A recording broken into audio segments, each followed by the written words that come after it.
Ang ultrasound sa pagbubuntis ay isang pagsusuri na karaniwang ginagawa upang makita ang kalagayan ng sanggol sa loob ng sinapupunan.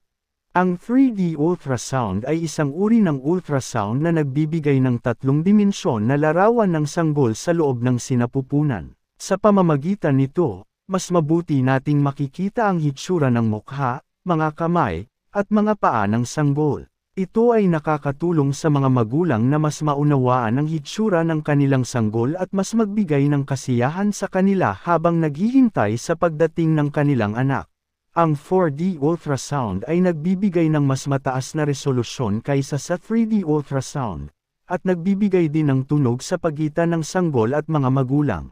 Ito ay isang malaking tulong upang mas maging makatotohanan ang karanasan ng pagbubuntis para sa mga magulang, dahil nakikita nila ang reaksyon ng kanilang sanggol sa loob ng sinapupunan.